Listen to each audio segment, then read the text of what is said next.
This is the human side of the story.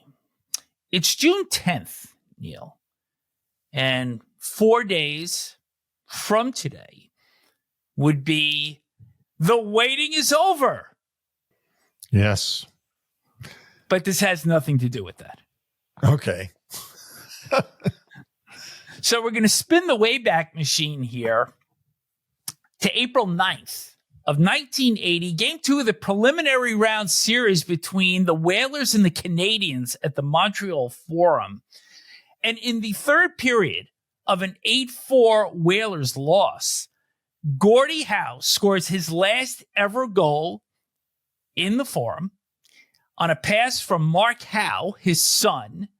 Gordie backhands a shot in from about 40 feet that hits a Canadiens defenseman, goes in past Denny Herron, who is the Habs goalie. It was a shot that even the cameras did not pick up because he was so high in that left wing circle when he let that backhander in. Nonetheless, he is credited with the goal. And the box score says Gordie Howe from Mark Howe, 13:59 of the third period. But that's not all there is to this story, because if you go back and look at the video, Mark Howe receives the puck on a clear pass going around the back of the net from goaltender John Garrett.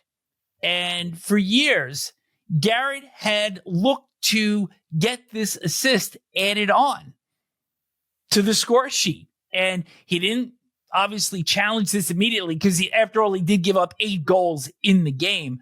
But over the years, this became more and more significant, and Garrett became more and more adamant about wanting to have his assist attached to Gordie Howe's last goal.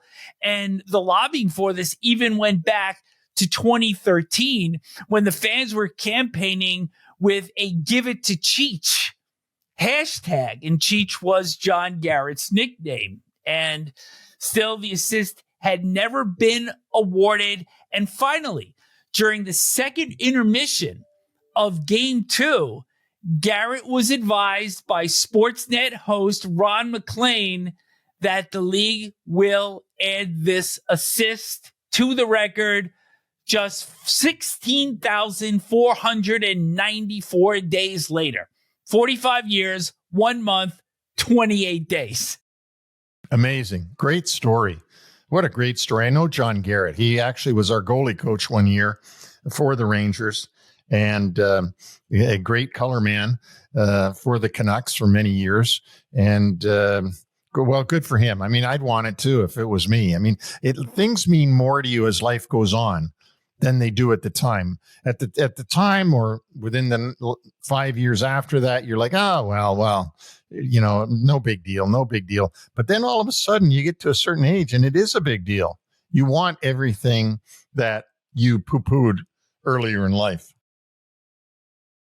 I checked NHL.com and Hockey Reference, and as of this morning, that assist is still not in there. So if anybody from the league or Hockey Reference is listening, add it in there because it is now official. But there's a little bit more to the story, because 2 years and 4 months earlier, December of 1977, Gordie Howe scored his 1,000th professional goal. This included the NHL, the WHA, regular season, and playoffs. And he scored his 1,000th goal in, of all places, Birmingham, Alabama. Wow. Birmingham Bulls. Birmingham Bulls. You know who the goalie was? No. John Garrett. There you go. So we go full circle. We go full circle. Speaking of Gordie, do you have a favorite Gordie Howe story? Because I'm sure that you had met him on many occasions. Well, my favorite Gordie Howe story is lining up at Eaton's in the Don Mills shopping plaza. Eaton's was a department store well known in Canada, a department store chain throughout Canada, named after the Eaton family. That was a very wealthy, rich family in Canada. Gordie Howe was there signing autographs And I think selling his book was called Hockey Here's How, Howe, with his two sons, of course, on the Rooster Tails on the ice with him on the cover. And I got to meet Gordie Howe as, gosh knows how old I was, 7, 8, 9 at that time. So that's my favorite story because, at that time, it's not reality. These are just mega stars to you as a little kid. I was fortunate enough to actually work with Gordie Howe. And when I had left ESPN in 1990, I went to a startup outfit, which turns out didn't last very long, called Sports News Network down in Roslyn, Virginia. And part of that group drawing me out of ESPN was saying that you would get to work with Gordie Howe. And indeed I did. And I had the opportunity to field produce, but also work with him in the studio and kind of help him along with some of the little finer points of adapting to sitting on a set and being on television. When he would fly in, I would pick him up at the airport, and he actually called me coach. If Pretty you can good. imagine that. Yeah.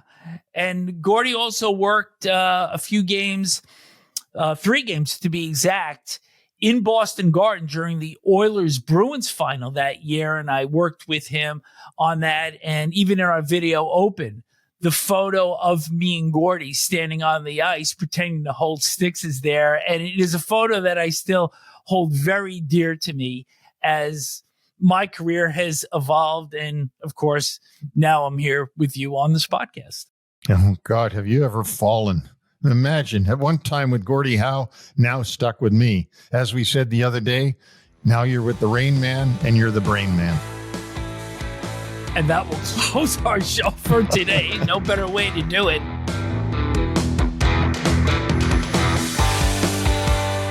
Thanks for joining us on the NHL Wraparound podcast. Don't forget to subscribe to stay up to date on all the NHL action.